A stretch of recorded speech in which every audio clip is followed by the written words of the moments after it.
What's good, everybody? Famous James back in the building. Welcome back.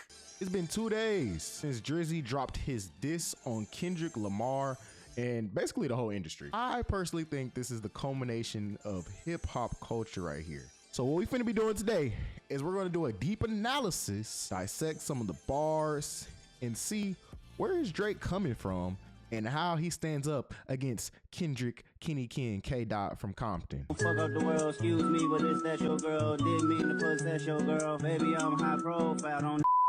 Until we get into this video, I need y'all to do me a big favor. Like, subscribe, and turn on my notifications for even more videos. But until then, let's take a look at this track and walk you through it. Let's go. Let's take a look at the intro right now and see who Drake was dissing in the first half of the song. I can never be nobody #1 fan. Your first #1 I had to put in your hand. You can't book outside America for nan. I'm out in Tokyo because I'm big in Japan. So the first couple of lines is most definitely talking about Future and the references he made in his intro track, We Don't Trust You with Metro Boomin. Future is one of hip hop's most prominent figures within the culture. But when we look at his Billboard top ratings and all the songs that he has charted, a majority of them do come from Drake. The likes of Life is Good, Wait For You, which I feel like is one of Future's best songs and also one of Drake's best verses, and Way Too Sexy definitely did put Future on the map in terms of the Billboard artist. He handed that to you. So how can you beef with me when I'm the reason that you've been charting on the Billboard all this time? So fast forward a little later in the verse, we get to the disses and the bars about Kendrick, in which Drake states, "This the bark with the bite. What's up? I know my picture on the wall when y'all cook up. Extortion, baby, your whole career been shook up. Cause Top told you drop and give me 50 like some push-ups."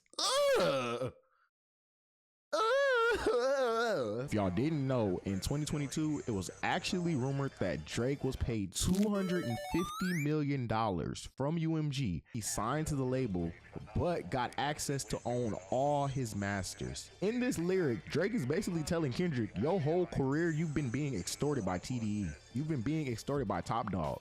I own my masters. I'm making all my money up front, while you have to drop and give Top Dog 50 every single time that you drop a project, a release, or an album. I think this is kind of interesting because Drake may be punching at the fact that Kendrick doesn't drop consistently because he's not getting as much money, and that's the reason that he has to do certain songs which aren't necessarily fitting his vibe with bigger artists such as Taylor Swift and such as Maroon 5, which we're going to see Drake mention here in a second. You better do that motherfucking show inside the biddy.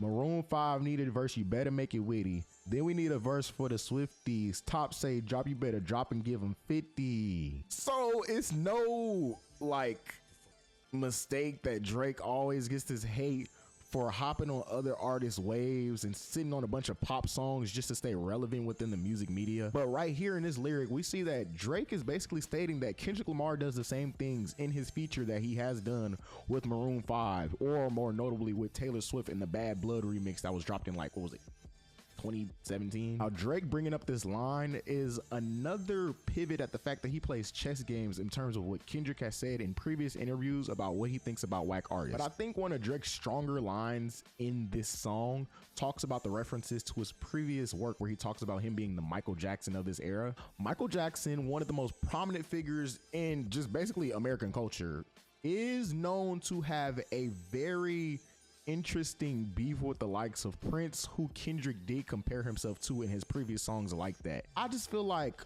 Drake is saying that the difference between Mike Jackson then and Mike Jackson now, who Drake claims he is that he's not scared to respond to the drama. Drake is basically saying and standing on 10 toes that I'm here. I'm right here, Kendrick. Come at me. Right! Kick! Yo, that jacket is tight! Now run that shit, bitch! I'm gonna try to box it out with you in the ring like nobody ever done before. It's the difference between Mike back then and Mike now. Looking further in the track, we see some lines about it being a 20 versus 1, which I did think was very funny and very witty. He said, what's a prince to a king? He a son, nigga. If you didn't know, Michael Jackson does have a son named Prince Jackson. So this is just another bar that Aubrey got off on Kendrick. I can't lie. Probably the funniest line within the whole song, in my opinion, and one of the most memorable lines is Metro, shut your whole ass up and make some drums, nigga. So keep the political commentary to yourself. Or as someone once said, shut up and dribble. If you're wondering where the beef between Metro Boomin and Drake even came from, it's honestly just some envy and some hating on Metro's part. They've done songs together in the past, and Metro basically posted a tweet referring to her loss and it winning awards over his album Heroes vs. Villains as politics within the music industry, which politics do have a lot to do with winning awards, but you just don't do something like that to somebody that you claim to be your partner. So this definitely raised the tension within their relationship. It even got to the point where Drake basically responded back to Metro by posting a Instagram clip supporting 21 Savage and blotting out his name. And the beef has low-key gotten to a point where Metro has assembled the Avengers to take down Mr. Drake. So Drake claiming that he's more respected and more acclaimed in the city that Kendrick is from is definitely something that's gonna bite at the rapper, in my opinion, because Kendrick does see himself as the spokesperson and as damn near the mayor of Compton. Now, when we take a look at some of Kendrick's discography in the past in terms of who inspires him, The Game was definitely one of them. And in 2015, it was definitely noted that The Game and Drake did a song together called 100. So in the final push in the last verse, Drake finally gets back around to The Weeknd, who they have been having a back and forth beef because of the subliminals that his team has been throwing him over time. Drake basically states that XO has no type of pull in the six, and that one of The Weeknd's managers actually used to be a blunt runner for his security guard, which is crazy. I really like the way Drake kind of finagles his way back into dissing Kendrick Lamar again by talking about hugs and kisses, don't tell me about no switches, because of the XO, you know, kind of relation there. And then he says, I'll be rocking every fucking chain I own next visit. So basically, and like that, Kendrick did threaten Drake by saying next time he sees him, he's gonna snatch his chain with his bodyguard 2T's. And Drake is basically coming back at him like, I'm wearing every single chain to the city next time I come to Compton. So what's up? Wow. Now, y'all, whether or not this beef comes to some type of violent conclusion, I highly doubt it, because these two artists and these two rappers are highly respected and are as highly regarded in terms of the community. This ain't no like Tupac and Biggie beef in the 90s where they finna be out here snatching each other chains and shooting each other up, just because I don't think it's ever gonna get to that point. But I really do enjoy the historical sparring and the competition aspect of it. It's really entertaining for hip hop, and it's really what we need some more of, especially when you think about what it's doing for other rappers and putting some fire inside of them. The next video, we probably gonna get to the second verse if you guys do want to see it, but I need y'all to make sure that y'all like and subscribe to the channel so I can make some more of these videos analyzing different lyrics, analyzing Drake, or if you guys want to see some more reaction videos, we can definitely do that for the future. But until then, I appreciate y'all for watching. Once again, make sure y'all give me a like and a subscribe, and I'll see y'all later. Peace.